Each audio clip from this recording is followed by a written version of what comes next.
안녕하세요. 반갑습니다. 오늘 참 좋은 날입니다.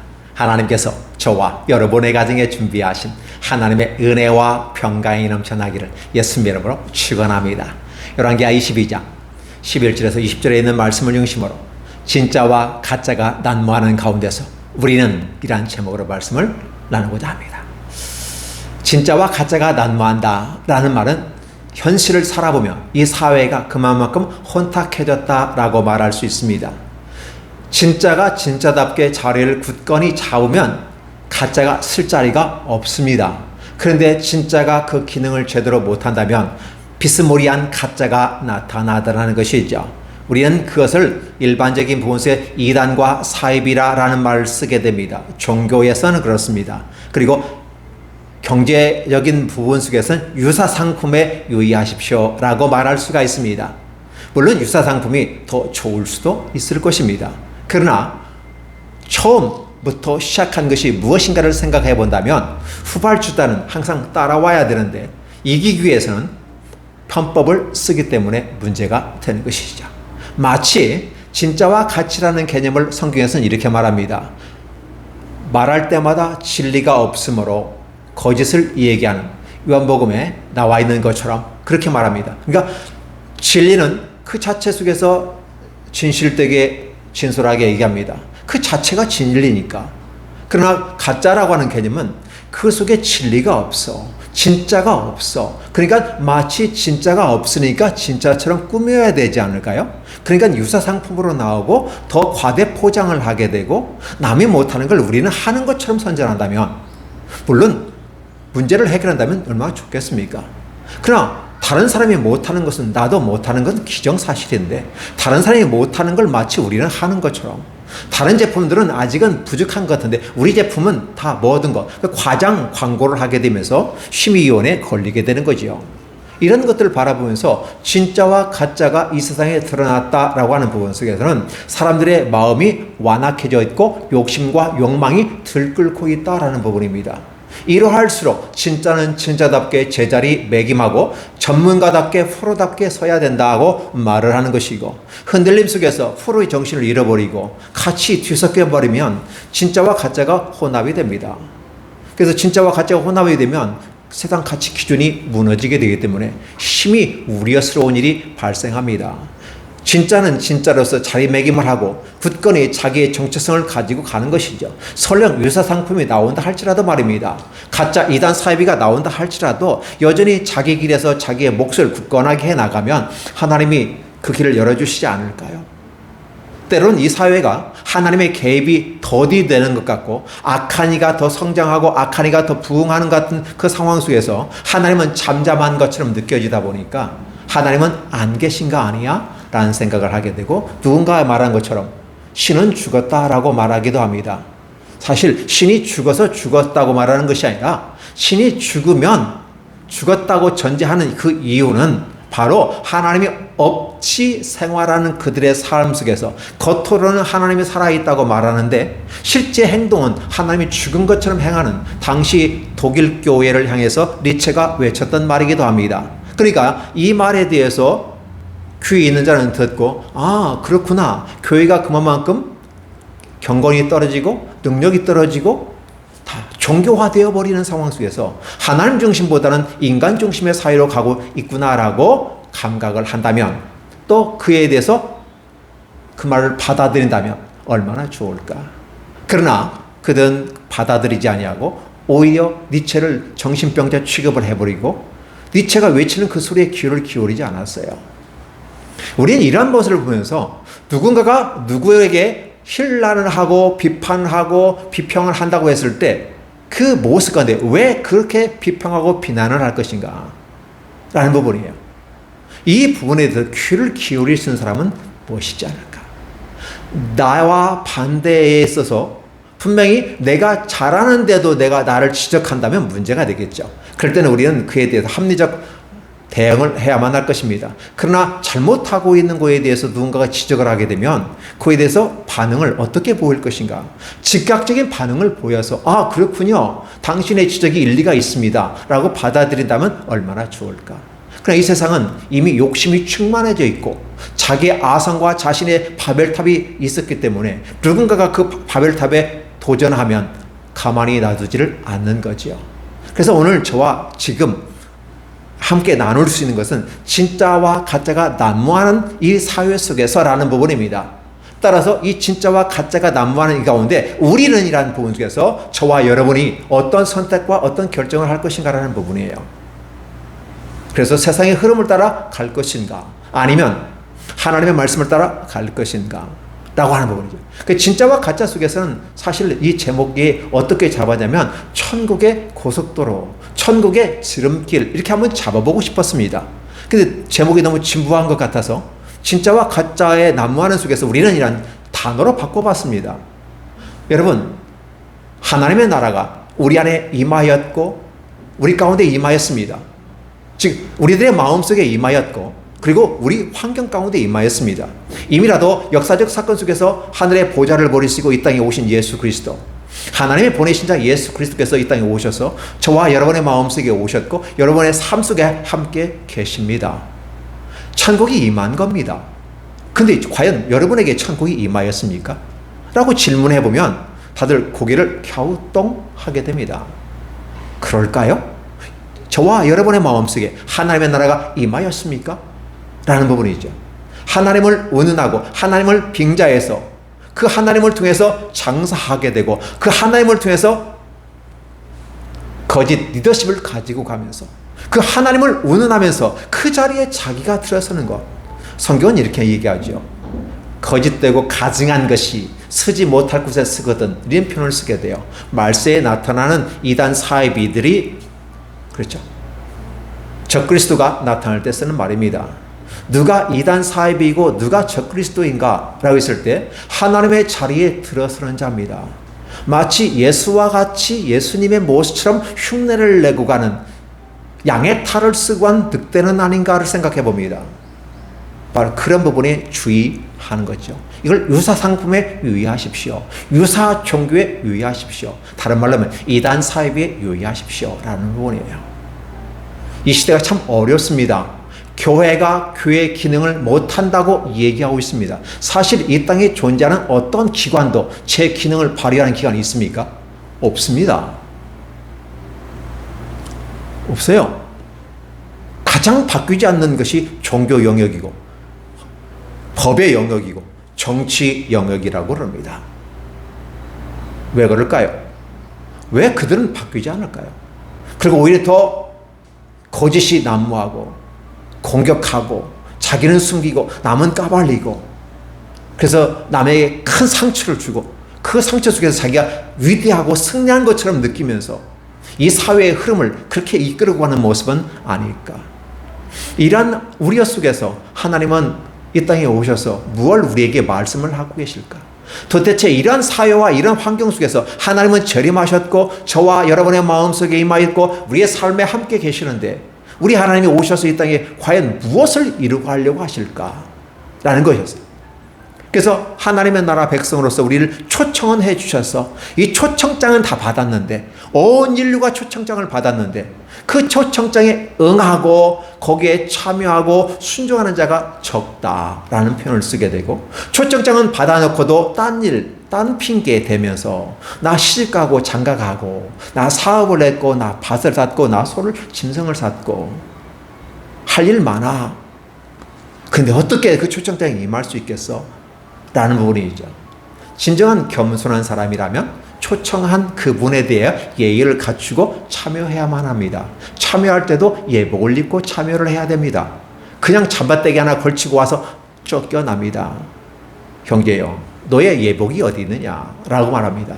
하나님 나라의 예복인 것이죠. 그 예복은 단지 옷만을 얘기할까요? 이런 양복만을 얘기할까요? 하나님의 예복은 무엇일까? 바로 그것은 하나님의 예복은 우리의 수치를 가리고 우리를 온전하게 아름답게 멋있게 만든 이 의복처럼 아담과 하와가 죄를 지었을 때 바로 나뭇잎을 통해서 옷을 지어 입히신 하나님은 과연 옷을 입혔을까? 아니면 그 부끄러움의 수치를 가리려고 했을까? 라고 하는 부분을 여러분 생각하신다면 옷이라는 개념은 바로 어떤 걸까? 바로 하나님의 예복인 것이죠. 그 예복은 단지 옷만을 얘기할까요? 이런 양복만을 얘기할까요? 하나님의 예복은 무엇일까? 바로 그것은 하나님의 예복은 우리의 수치를 가리고 우리를 온전하게 아름답게 멋있게 만든 이 의복처럼 아담과 하와가 죄를 지었을 때 바로 나뭇잎을 통해서 옷을 지어 입히신 하나님은 과연 옷을 입혔을까? 라고 하는 부분을 여러분 생각하신다면 옷이라는 개념은 바로 어떤 걸까? 하나님은 저와 여러분에게 옷을 통해서 그 수치를 가리우게 하셨다. 비로소 그들이 숨어있던 그들이 나오게 되는 거죠. 그러면 하나님께서 오늘 저와 여러분에게 다가와서 하시는 말씀이 무엇일까? 하나님 나라의 지름길이 되고 하나님 나라에 바로 들어가는 고속들은 무엇일까? 겸손함에 있다라고 말할 수 있습니다. 겸손함의 능력이라고 말할 수 있습니다. 한 사람이 당시의 위대한 성 어거스틴에 대해서 와서 얘기합니다. 당신이 신교와 구교 사이에서 그렇게 위대하다고 들었습니다. 하나의 거성이고 역사의 한 획을 그는 분으로서 하나님의 나라를 이 땅에 선포하는 아름다운 위대한 지도자였습니다. 그런데 당신이 하나님의 나라에 대해서 얘기할 때 하나님의 나라의 지름길이 무엇일까요? 도대체 하나님께서 우리에게 가장 원하시는 건 무엇일까를 생각해 보는 거죠. 무엇라고 얘기를 해야 될까요? 한 3가지 정도만 말씀해 주시면 어떨까요? 라고 물었다고 합니다. 그때 어거스틴이 하는 말이에요. 예, 하나님 나라의 지름길은, 하나님 나라의 고속도로는, 하나님께서 원하시는 그것은, 가장 빨리 하나님 나라에 들어갈 수 있는 길은 다름이 아니라 겸손함에 있습니다. 라고 말입니다. 얼마나 멋있습니까? 겸손, humble이라는 이 단어가 우리에게 주는 굉장히 큽니다. 그런데 질문하는 그 사람은 무엇을 느낍니까? 너무 식상하다. 너무 뻔한 것 아니겠는가? 알겠는데 과연 하나님의 나라가 겸손함이 있다고? 그냥 한 번 정도는 들어줄 수 있지 않을까? 를 생각하면서 다시 묻습니다. 만약에 그분이 겸손함이 하나님 나라에 들어간 지름길이라고 인정하고 아멘 했더라면 더 이상 질문하지 않았을 겁니다. 아니, 다른 쪽에서 질문했을 겁니다. 근데 그는 또 질문합니다. 예, 첫 번째 질문에서 겸손함을 말씀해 주셨습니다. 그럼 두 번째는 무엇일까요? 여러분 같으면 뭐라고 대답하시겠습니까? 어거스틴은 이렇게 말합니다. 첫 번째도 겸손이지만 두 번째 역시 겸손으로 말할 수 있습니다. 라고 말입니다. 그래, 묻는 사람이 좀 황당했지요. 다른 대답을 원했는데 주는 것은 겸손함이 똑같은 것을 얘기하는 것입니다. 그러니까 이 사람이 다시 한번 정신을 차리죠. 예, 감사합니다. 두 번째까지 하고 말하는 것, 그만큼 겸손함의 중요성을 말하는 것으로 제가 알겠습니다. 예, 그러면 세 번째는 무엇일까요? 여러분 다시 한번 생각해 보시기 바랍니다. 여러분 같으면 세 번째는 무엇라고 대답해 주셔야 될까요? 어거스틴은 이렇게 말합니다. 세 번째, 예, 중요합니다. 역시 겸손입니다. 라는 말. 근데 여러분, 겸손이란 단어를 어거스틴이 3번씩이나 얘기하는 게 무엇일까? 그래서 저는 이제 그 겸손함이 하나님 앞에서 낮아짐으로 표현하고 내려놓음, 낮아짐 이렇게 보고 그 주님을 높이는 그 모습 가운데 우리가 얘기해 볼 수 있는 것 누구나 이해할 수 있습니다. 그러나 저는 그 겸손을 다시 한 단어로 바꾸어 보고 싶습니다. 무엇일까요? 바로 회개하는 모습입니다. 성경의 여러 장면 속에서 역사의 흐름 속에서 우리가 살펴볼 수 있을 때 하나님은 각 시대별로 각 세대의 각 사람에게 하나님은 나타나서 말씀을 해주셨는데 인간이 어떤 반응을 하느냐에 따라 달라지더라는 것입니다. 사울 왕같이 스스로가 제사를 드림으로써 왕의 직분과 제사장의 직분을 겸하여 할 수가 없는데 그 오만한 마음, 교만한 마음, 아니 불안해서 어쩔 수 없는 모습 가운데 선택했다고 말하면서 자신의 행위를 합리화시키면서 하나님 앞에서 잘못한 건 회개하지 아니하고 선지자가 늦게 오므로 불안해서 이 국민들 때문에 이 국가 때문에 라고 하면서 하나님을 신뢰하지 아니하고 그 선지자를 신뢰하지 않았다. 그래서 그는 왕위에서 쫓겨나는 모습을 볼 수 있습니다. 그러나 그의 사위였던 다윗은 어떤 문제가 있을 때 바로 회개했다는 법입니다. 그래서 계속해서 강조하고 있는 것은 아브라함처럼 살 수 없을까? 다윗처럼 살 수 없을까? 사도 바울처럼 살 수 없을까? 라고 했을 때 사실 그분들의 하나님께서 인정하시는 분들의 공통점이 나타나는데 그분들은 바로 회개한 사람들이라는 사실입니다. 회개하는 사람들이었어요. 다윗 같은 경우는 반복해서 얘기합니다. 나단 선지자가 바로 그 사람이 당신입니다. 그 사람이 때려 죽일 사람이라 당신이 말하는 것처럼 바로 그 사람이 당신입니다 했을 때 뭐야? 나라고? 하면서 오히려 나단 선지자를 잡아 집어넣을 수도 있는데 그 말씀에 그는 무릎을 꿇고 회개했다는 사실입니다. 오늘 요시야도 무릎을 꿇고 회개를 하는 것입니다.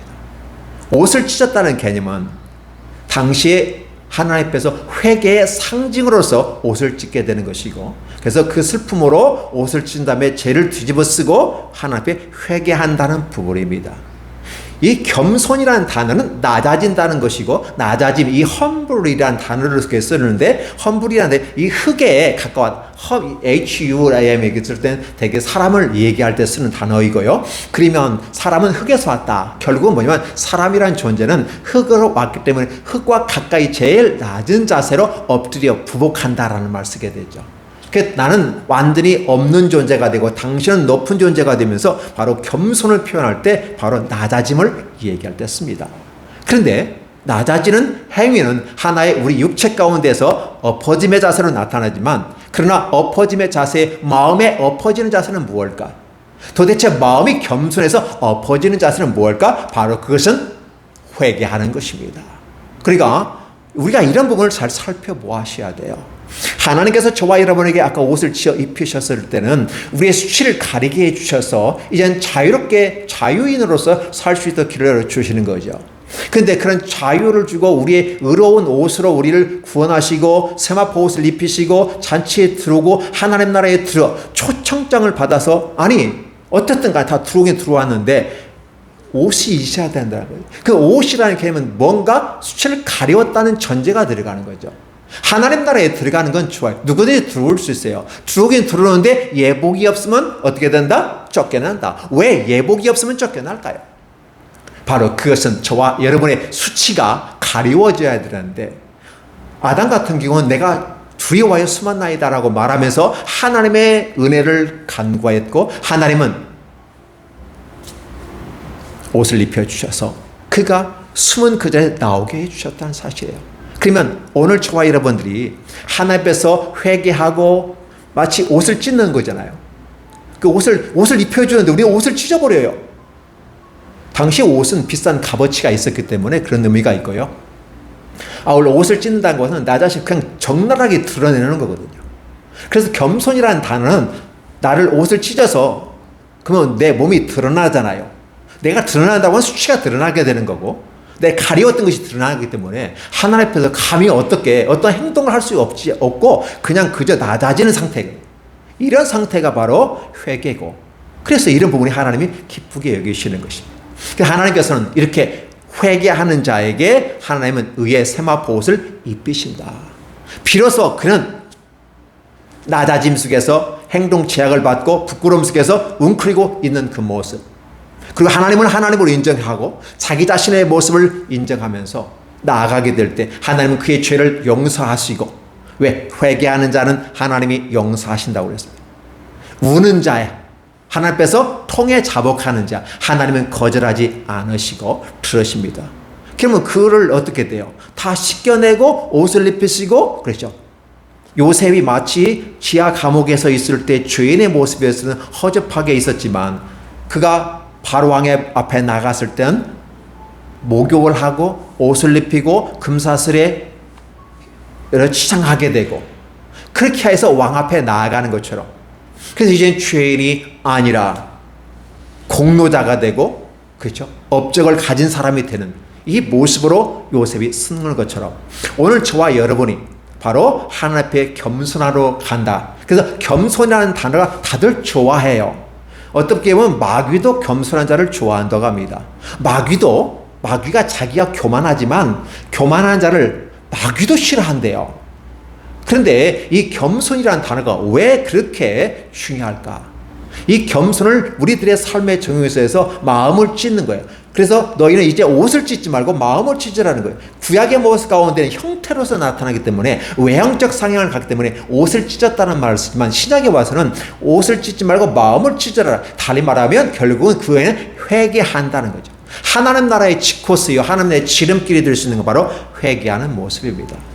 그 회개가 있을 때 하나님의 죄를 가리워 주시고, 그래서 옷을 입힌 다음에 자유롭게 하나님에 들어갈 수 있다는 사실이죠.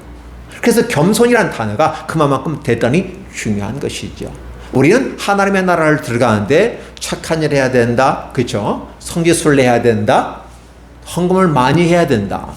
다양한 방식에서 인간이 어떤 행위를 하고 외향적인 그걸 통해서 천국에 들어갈 수 있다고 잘못 가르치는 그런 종교들도 있습니다. 그러나 기억해 주시 바랍니다. 하나님의 나라는 돈이 없어서 헌금을 요구하지 않습니다. 하나님은 부자이십니다. 헌금을 하나님이 요구하는 것은 그 사람의 마음을 보기 위해서, 그 사람이 진짜 하나님의 말씀대로 순종하는지를 바로 테스트하고 입증하기 위해서, 증명하기 위해서 하나님은 예물을 드리라고 한 것입니다. 그 예물을 드렸기 때문에 내가 천국에 간다고 말한다면 인간의 자랑과 인간의 오만이 하나님 나라의 기준이 된다고 볼 수가 있기 때문에 하나님은 그렇게 말씀하지 않습니다. 오직 하나님께서 내게 주신 은혜에 감사해서 드리는 자원함의 예물이 되는 것입니다. 그래서 인간을 중심으로 인간의 어떤 업적을 세워갖고 나가는 것을 저는 종교라고 이름을 붙고, 이런 개념을 떨어버리고 오히려 모든 것은 다 하나님으로부터 왔고 다 하나님이 주셨기 때문에 그 말 하잖아요. 너희가 다 받아놓고도 마치 안 받은 것처럼 그렇게 말하지 말라. 그리고 자랑하지 말라. 내가 이것도 했고 저것도 했고 저것도 했어요. 나 주일 성수했고 나 예물도 드리고 11조도 하고 자양과 환 다 드렸어요. 자랑하지 말라는 거예요. 11조 많이 한다고 자랑할 필요 없다는 거죠. 그만 보고 복을 받았으니까 하는 것이고 이에 대한 감사로 드리는 것이지, 그것이 나의 자랑이 돼버리면 11조가 하나님 앞에 복이 되지 않는 것이죠. 오히려 교만에 걸려서 넘어지는 앞잡이가 된다는 사실입니다. 하나님의 나라는 여러분 기억해 주세요. 인간에게 인간의 욕정과 인간의 욕망과 인간의 그 야망을 담아내기 위해서 재원이 모이게 한다면 이것은 심각한 문제가 발생합니다. 국가는 세금이라는 걸 통해서 받아들여 국가 운영을 위해서 필요합니다. 때로는 교회는 헌금이라는 걸 통해서 교회 운영이 되어집니다. 그렇죠. 그러나 국가는 강제성을 가지고 강제 징수를 하면서 세금을 모으는 것입니다. 그러나 하나님의 나라는 강제성의 세금 징수가 아닙니다. 자원함입니다. 그래서 하나님 앞에 여러분이 와서 예배 드릴 때 저는 가난해서 가진 게 없어서 헌금할 게 없어서 예배 드리지 못해요 라고 생각하는 사람이 있다면 여러분 기억하세요. 헌금하지 말고 오세요. 헌금보다 더 중요한 것은 여러분이 더 중요합니다. 여러분이 하나님 앞에서 회개하고 하나님께 예배하는 것이 더 중요합니다. 그 다음에 준비가 되면 헌금을 하는 것이지 헌금이 우선이 아니라고 말합니다. 그러나 마치 와서 헌금을 많이 하여야 은혜를 받고 헌금을 많이 하여야 하나님 나라에 더 가까이 가고 헌금을 많이 하여야 1등석 앞에 쓰고, 마치 공연장에 1등석을 비싸게 주고 사야만이 1등석에 앉아있고 일찍 와서도 1등석을 사지 못하면 여전히 맨 뒤에 앉아있어야 되는 그런 상황이 발생한다면 이게 어찌 하나님의 나라이겠습니까? 그렇게 조장하고 만드는 것이 이 사회이고 이 국가란다면 우리는 이것을 그냥 인정하십시오. 그러나 하나님의 나라는 그게 아니라고 대비시켜서 한다면 그래서 하나님의 나라가 좋은가라고 얘기하는 것입니다. 하나님은 부자이십니다. 따라서 우리가 얼마만큼 많이 내었느냐에 따라서 1등석에 앉지 않습니다. 하나는 당신의 우편에 하나는 당신의 좌편에 나의 두 아들을 앉게 해주옵소서. 어리석은 한 여인이 와서 얘기할 때 네가 무엇을 원하는지도 모르구나, 내가 기도하는 그 내용이 뭔지도 모르고 기도하고 있구나 라고 얘기하고 있고, 그 장면을 바라온 다른 제자들은 분기가 충천해가지고 어떻게 그럴 수 있느냐고, 어떻게 비공식적으로 그렇게 치맛바람을 날리면서까지 전국에까지 치맛바람을 날릴 수 있단 말인가, 이런 싸움을 해보는 것을 볼 수 있습니다. 하나님의 나라는 누가 들어갈까? 주님께서 말합니다. 이 어린 소자에게 한 것이 나에게 곧 한 것이다. 저가 굶주렸을 때 그에게 물을 주었고 먹을 것을 주었고 저희가 헐벗을 때 옷을 입힌 자가 바로 그들은 곧 나에게 한 것이다 라고 말합니다. 하나님은 어느 곳에 계시다고 말하지만 하나님은 보이지 않기 때문에 우리는 보이지 않습니다. 그런데 하나님은 하나님의 형상을 따라 만든 자신의 많은 형제들, 자신의 자녀들, 그들이 소자로서, 어린 아이의 모습, 약자로서 그들이 이 세상에 존재하고 있기 때문에 우리가 하나님은 볼 수 없지만, 하나님은 만질 수 없지만 하나님의 형상을 따라 만들어진 그 사람들에게 우리가 관심을 가지고 그들에게 사랑을 베풀어야 하지 않을까요? 이 자연 만물도 인간의 관리의 대상입니다. 동물들을 사랑하고 자연을 사랑하는, 환경을 사랑하는 것은 아름다운 것입니다. 그러나 그것보다 더 중요한 건 자연보다 동물보다 더 중요한 것은 사람입니다. 왜 사람이 그렇게 좋을까요? 왜 그렇게 하나님은 사람을 좋아할까요? 자신의 모양과 형상을 따라 만들었기 때문에. 그래서 그 사람들에게 잘하는 겁니다.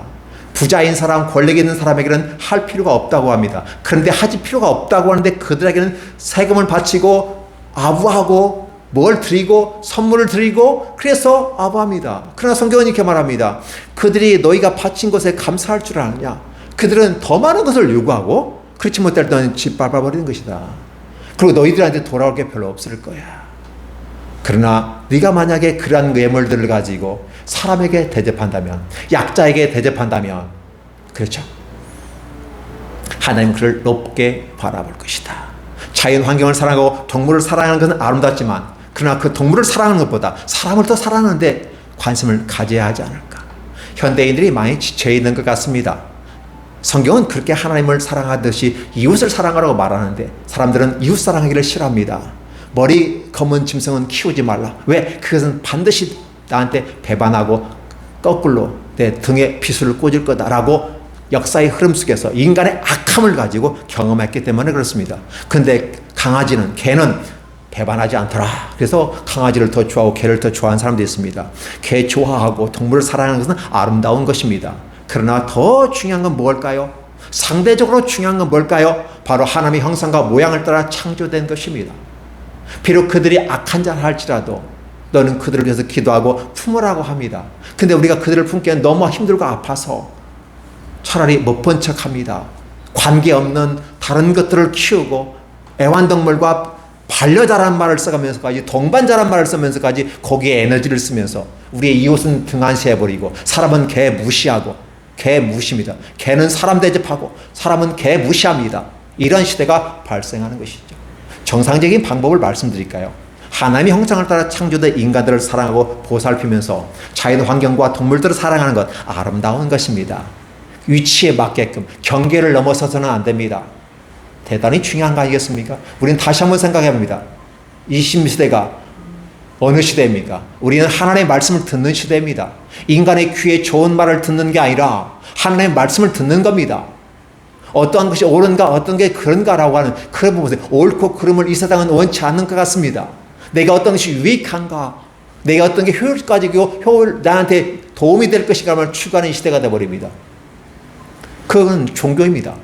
그건 신앙이 아닙니다. 하나님께서 저와 여러분에게 말씀하시는 건 바로 겸손입니다. 겸손이라는 말은 하나님이 그렇다고 말하면 인정하고 수긍하고 받아들이는 것이 겸손입니다. 그리고 그게 말씀의 기준에서 잘못되었을 때 회개하고 고치는 것입니다. 그러나 인간은 그걸 받아들일 수가 없는 것이죠. 오염된 심정이 강하면 강할수록 거부하고 저항합니다. 저항하다 못해서 이제 막 대들기 시작하면서 우상 숭배로 다양한 문화라는 이름으로 하나님을 퇴직하고 그럼에도 불구하고 악한 길을 걷게 되는 것이죠. 그래서 북왕주의 오므리 왕가의 아합처럼 말입니다. 므낫세처럼 말입니다. 그러나 하나님의 말씀에 귀를 기울이는 사람들이 있습니다. 그 성경에서는 왜 믿음을 가르쳤을 때 믿음은 들으면 나며 들으면 곧 하나님의 말씀이다라고 말했을까? 결국은 어떻게 되면 하나님의 말씀을 듣는 자가 믿음이 있는 거라는 사실이죠. 달리 말하면 하나님의 말씀을 듣지 않는 사람은 믿음이 없는 자이고 믿음이 없는 자는 겸손하지 않는 증거가 되는 것이고 결국 그는 하나님을 대적하는 자가 되다는 것입니다. 믿음을 운운하면서 하나님의 말씀을 듣지 않습니다. 오늘 본문에서는 요시아가 옷을 찢었습니다. 여호와의 율법책의 말을 듣고 57년 만에 발견된 율법책이었습니다. 옷을 찢었습니다. 그리고 대제사장 hilki야와 사반과 그 여러 사람들을 통해서 가서 이 발견된 책의 말씀에 대해서 물으라. 사실 율법책 읽으니까 무슨 말인지 알겠어요. 딱 읽어보니까 뭐예요? 여호와께서 우리에게 약속하신 거에 대해서 우리가 그대로 준행하지 않아서 우리가 악인이 되어졌다. 아모리 족속들이 했던 것보다 가나안 땅의 두 번째 정복국가 가나안 7족속도 했던 거. 그래서 그 가나안 7족속은 살아있는 건 다 멸절시켜버리도록 하나님이 말씀하셨거니와 그 가나안 족속 외에는 다 살려주라고 했어요. 그런데 가나안 족속은 살아있는 건 다 죽여버려요. 살아있는 건 다 죽이라고 그랬어요. 왜? 그들이 하나님을 떠나게 할까? 그리고 이 선민들이 그걸 본받아서 갈까봐, 교만한 길에 설까봐, 그렇게 하나님은 명령하셨다고 신명기 10장에서는 얘기하고 있다는 사실입니다. 이런 것들을 살펴보면서 이 신명기라는 개념도 살펴보면 바로 반복성이에요. 여호와의 말씀을 그대로 재반복. 그래서 신명기라는 것은 리바이브라는 거예요. 하나님의 주신 말씀들을 리바이브하면서 가나안 땅에 들어가기 앞서서 재교육을 통해서 겸손함을 요구하고 잘못된 것은 회개할 줄 아는 모습. 이런 모습이 바로 하나님 나라의 지름길이고 고속도로라는 사실. 그렇죠. 진짜와 가짜를 구별하는 것은 바로 여기에 있다. 그럼 우리는 진짜와 가짜를 선택하는데 말할 때마다 진리가 없으므로 거짓을 얘기하는 거짓 영을 받은 악한 내 후예들과 어둠의 자식들의 반열에 들어가 그 길을 선택할 것인가? 아니면 진짜로서 말할 때마다 진리를 얘기하는 그 길을 걸어갈 것인가? 하나님 말씀을 그대로 순종하고 받아들이는 겸손함으로 갈 것인가? 어느 사회의 교회도 마찬가지고 하나님과는 관계없이 독자적인 하나의 조직 체계가 발생되어져서 나아가게 되고 그래서 보니까 문제가 발생합니다. 교회란 이름을 가지고 여호와 하나님과 그의 보내신 자 예수 그리스도 이분을 믿고 나아가는 자는 영생이 있겠거니와 그렇지 않은 자는 영원한 영벌이 있다고 분명히 요한복음 3장 16절에 누구나 다 아는 것처럼 얘기하는데, 하나님과 그의 보내신 자 예수 그리스도 외에 인간들을 하나님의 자녀로 하나님의 아들 메시아의 반열에 들어서게 하고 제2의 예수 그리스도를 얘기하면서 메시아를 자처하고 하나님을 자처해버리는, 그래서 하나님과 그의 보내신 자 예수 그리스도의 그 자리를, 왕자를 빼앗아버리는 이런 세상에서는 반역 행위자, 역적이다라는 말을 쓰게 되는 것이죠. 하나님의 나라에서도 천군과 천사들이 3분의 1에 해당하는 사람 루시퍼를 중심으로 하나님의 보좌를 넘보다가 쫓겨났다는 사실을 기억해 주시기 바랍니다. 선택해서 어둠의 자식의 반열에 들어서는 3.4%와 그 20%에 해당된 사람들이 있겠거니와, 그러나 그 길에 선택하고 따라간다면 이건 미혹되어 가는 것인데, 누가 이 얘기하지 않아도 스스로 간다면 더 위험한 것이고, 이것은 멸망에 이르는 지름길이 되는 것이죠. 진정한 하나님의 나라에 들어가는 그 지름길은, 그래서 하나님의 나라의 문이 활짝 열린 사람들은 어떠한 사람에게 그 문이 열려 있을까? 분명히 하나님의 나라 문은 닫혔다고 말합니다. 한번 열면 닫을 자가 없고, 그죠? 닫으면 열 자가 없는 키를 가지신 예수 그리스도, 그 앞에서 어떤 사람이 왔을 때 주님께서 키로 열어주실까? 돈 많이 갖고 왔고 정치에서 국회의원하고 대통령하고 장관직을 해야만이 하나님 나라의 우선순위에 갈 수 있을까? 청와대에 들어가는 길, 대통령 교회에 들어가는 길은 우선순위에 앞서서 있는 사람이 되게 될 것입니다. 그러니까 하나님의 나라는 그게 아니라 키를 가지시니까 누구다? 예수 그리스도. 예수 그리스도는 어떤 분이실까? 그럼 예수 그리스도는 바로 하나님의 보내신 자요, 당신 자신이라는 사실, 하나님 자신이라는 사실이죠.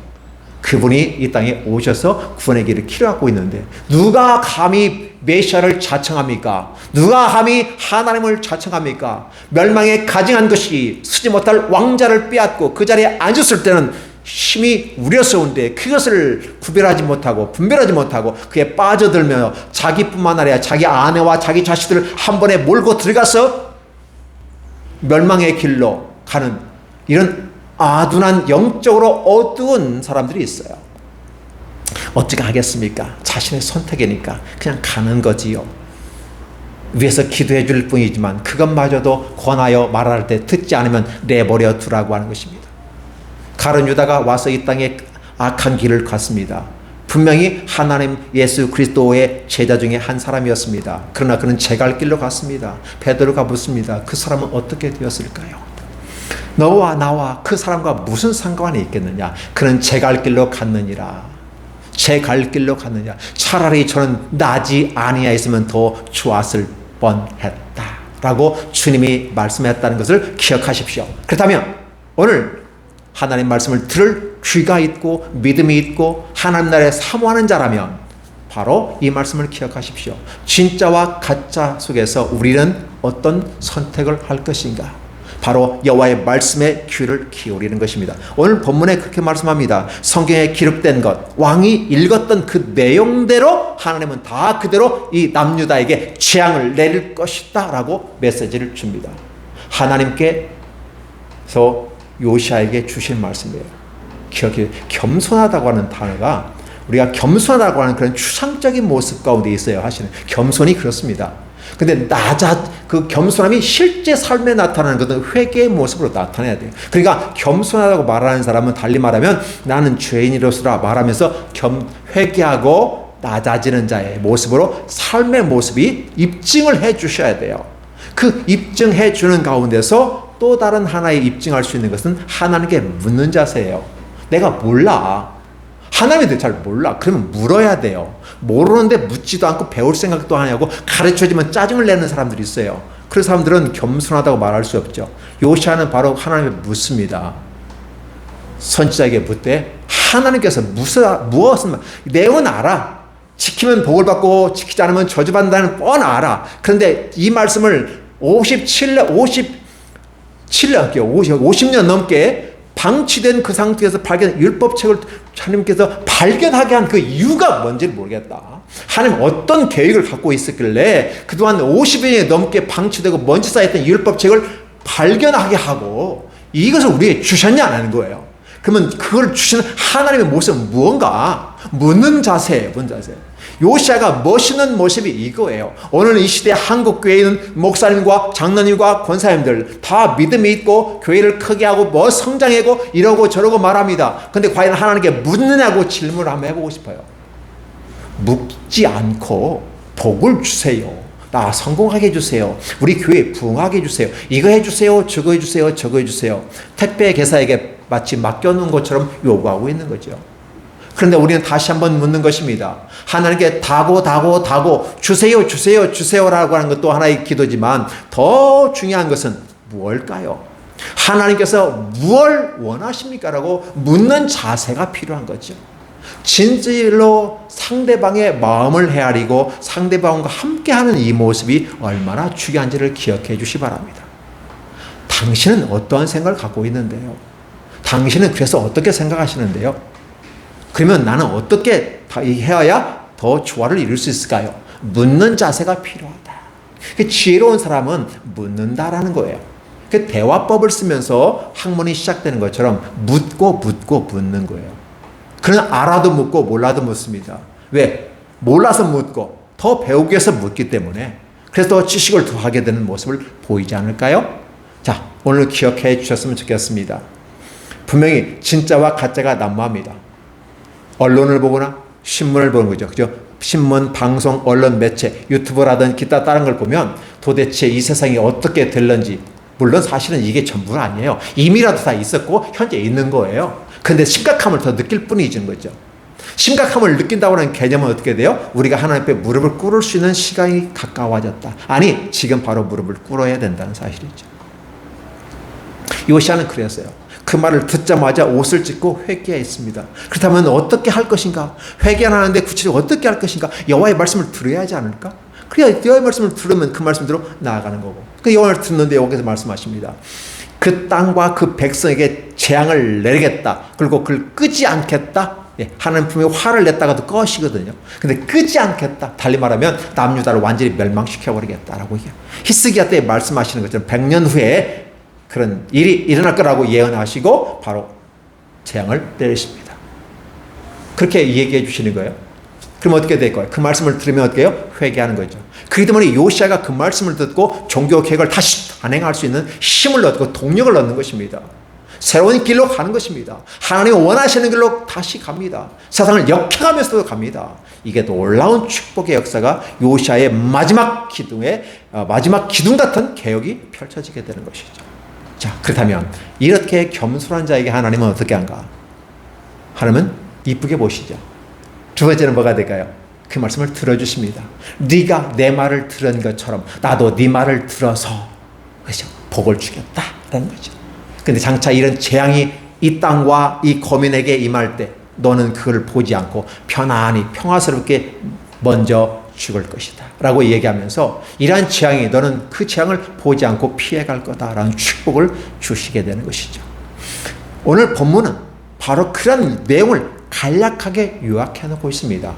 11개 상서, 11개 하서를 우리는 쭉 보면서 뭘 느낍니까? 이런 삶의 역사를 계속해서 보는데 반복성이 짙어집니다. 두 종류의 반복성이 나타나요. 악의 길로 가는 반복성과 선의 길로 가는 반복성이 나타납니다. 세상 가치와 기준을 따라가는 세상적인 악한 마귀의 권세를 따라가는 그 길로 가는 자가 있다면 하나님의 길을 따라가는 그 두 길로 계속해서 나누어지면서 선택은 저와 여러분에게 그걸 간략하게 요약해놓고 기준을 다윗과 같았더라, 다윗과 같지 않았다 기준을 쓰게 되는 것이죠. 오늘 요시아는 바로 다윗과 같이 좌로나 우로 치우치지 아니하고 갔더라. 그러면 실제 어떻게 갔냐라고 그의 삶의 현장 속에서 지금 얘기하고 그 삶의 현장을 지금 보여주는 겁니다. 저와 여러분은 이 본문을 보면서 지금 뭘 느끼실까요? 내 삶의 현장에서 요시아는 어떠한 삶을 살았는가? 아니, 이 내용을 바라보는 저와 여러분들은 우리의 삶의 현장 속에서 어떻게 하나님 앞에 지금 나아가야만 할 것인가를 묻는 것입니다. 복이 있는 자는 듣고 나의 갈 길을 결정해야만 할 것입니다. 기억하십시오. 이것은 이거니까 이렇게 하십시오. 저것은 저러니까 저렇게 하십시오. 라고 꼭꼭 집어줘서 설교를 들어왔기 때문에 더 이상 평가하고 판단할 힘이 우리에게는 없습니다. 그러나 저는 여러분에게 묻습니다. 여러분이 이런 상황을 보면 여러분 스스로가 결정하시고 여러분 스스로가 정리하십시오라고 말입니다. 그래서 자기의 정리하는 힘, 결정하는 힘, 그로부터 새롭게 출발하는 아름다운 역사가 있으므로 진짜와 가짜를 구분하고 하나님 나라에 아름답게 들어가셨으면 좋겠습니다. 이 땅은 훈련장이고 전투의 장일 수밖에 없습니다. 그렇기 때문에 아직 치열한 싸움이 있는 삶의 현장입니다.